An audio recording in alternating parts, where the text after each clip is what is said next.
On ouvre une page Mali à présent avec d'abord cette manifestation à Bamako aujourd'hui. À l'appel de l'opposition, plusieurs centaines de personnes ont manifesté leur soutien à Madouka Journal. Le célèbre activiste chroniqueur malien a été blessé par balle la nuit dernière alors qu'il était au volant de sa voiture. Un inconnu lui a tiré dessus. Madouka Journal s'en est sorti indemne après une opération. Il est connu pour dénoncer les travers des dirigeants politiques et religieux. Il est aussi contre le projet de réforme de la Constitution, un projet dénoncé, vous le savez, par l'opposition malienne. On va écouter Thiébile Dramé, l'un des responsables de l'opposition, interrogé pour nous par Kaourou Magassa à Bamako. C'est un pas de plus dans les dérives, dans l'escalade que ce pays connaît. Et nous constatons que plus la résistance à la révision de la Constitution grossit, s'amplifie, plus la mobilisation grandit, plus c'est d'en face se livre à des dérives verbales, à des invectives, à des menaces verbales, physiques et maintenant à des tirs par balles réelles.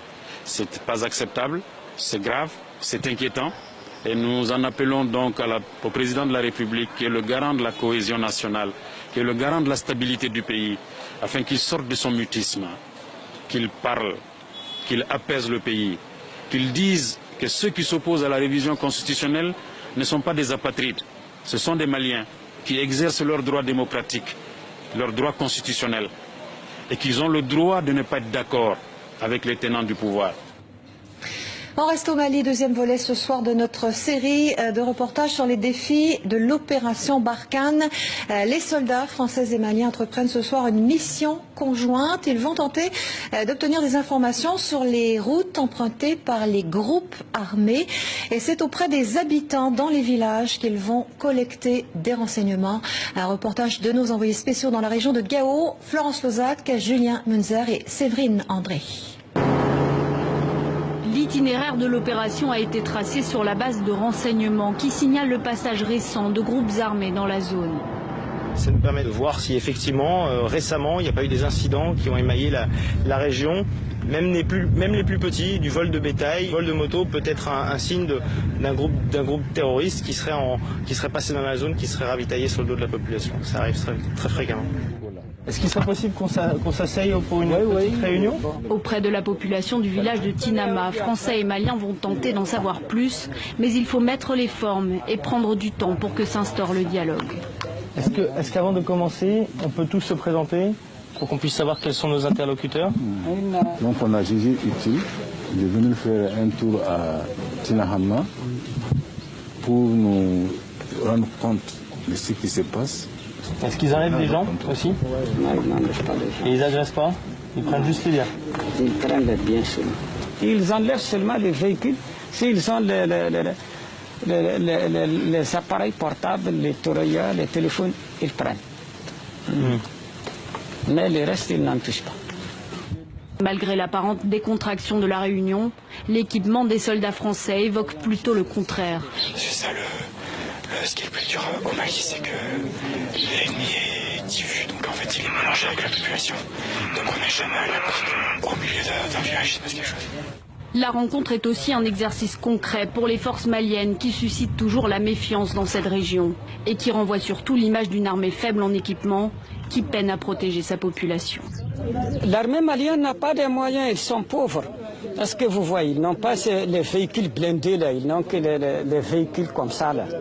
Les forces françaises et maliennes ont repéré seulement 4 villages à inspecter sur les 90 km qui séparent le point de départ en Songo de l'objectif final à Malaoulaou. Pourtant, l'opération est prévue pour 10 jours car les troupes doivent prendre en compte les aléas du terrain et de la météo. En saison des pluies, les oueds se transforment en obstacles qui semblent dérisoires mais deviennent vite infranchissables pour les véhicules les plus lourds du convoi. On va couper les bords, on va ajouter les plaques PSP, c'est les parties métalliques pour renforcer le passage, pour éviter qu'on s'embourbe. Et puis on casse les bords pour éviter que les véhicules s'abîment. Et puis si ça passe, on va reprendre la progression.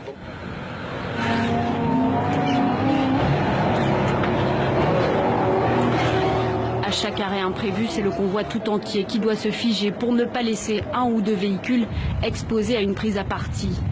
Ce jour-là, un autre phénomène fréquent cette saison va immobiliser les troupes sur place. Ça arrive très vite du sud par là-bas. On va tous se regrouper pour être tous ensemble pour le moment de la tempête. Les tempêtes de sable, souvent suivies de fortes pluies, peuvent durer plusieurs heures. Voilà, il faut qu'on soit tous regroupés de manière à être sûr. D'abord, il faut que le capitaine ait tout le monde sous la main, au plus près. Il n'y a plus qu'à attendre en espérant que ça passe vite et qu'on puisse repartir. Il est 14h30, mais les troupes n'iront pas plus loin ce jour-là. La tempête sévit aussi à Gao, empêchant tout décollage d'hélicoptères pour leur venir en aide sur le terrain en cas d'urgence. Les soldats maliens et français dormiront ici cette nuit. Et à propos d'actions terroristes, cette nouvelle série d'attaques au Burkina Faso, 5 personnes ont été tuées la nuit dernière par des djihadistes présumés. Les attaques ont visé 3 localités du nord situées à la frontière du Mali. L'armée burkinabé a lancé des recherches. Et puis le Mali, c'est enfin cette affaire d'intoxication au plomb. 135 anciens travailleurs d'un laboratoire spécialisé dans les minerais viennent de porter plainte devant la Cour des droits de l'homme de l'Union africaine. Une autre plainte a été déposée, elle, par la Fédération internationale des droits de l'homme. L'AFIDH accuse l'État malien de ne pas avoir protégé ses citoyens. Les précisions de Simon Rodier. Ils sont quelques-uns à se réunir pour évoquer le passé, leur travail dans un laboratoire d'analyse de minerais. À l'époque, en 2008, ces salariés ne portent pas de protection. Ils se battent pour des tests médicaux. Sans résultat, jusqu'en 2010, les taux de plomb dans leur corps ont explosé. La norme, c'est 0,97 microgrammes par litre, mais il y a certains qui étaient déjà à plus de 2 microgrammes par litre. Donc on a demandé à ce que ces personnes soient prises en charge, ce qui ne fut pas le cas à l'époque. Ce n'était pas le cas. Chaque fois qu'il se rendait compte qu'il y a quelqu'un parmi nous qui avait le taux de plomb qui avait dépassé la norme, il demandait à cette personne de juste boire beaucoup d'eau et de beaucoup uriner. Les mesures médicales semblent légères. Maux de ventre, troubles de la vue pour certains, jusqu'à l'abandon. Car ALS, le laboratoire australien, licencie 135 salariés, dont les leaders syndicaux. À cause de la crise, dit l'entreprise, pour avoir demandé des protections selon les travailleurs. Nous sommes très nombreux. Mais parmi ces nombreuses personnes aujourd'hui qui ont été licenciées pour ces mouvements de revendication, sur les 135, peut-être s'il y a trop qui arrivent à suivre, peut-être c'est 5 personnes. Personne d'entre nous ne travaille actuellement. Chacun de nous tire le diable par la queue.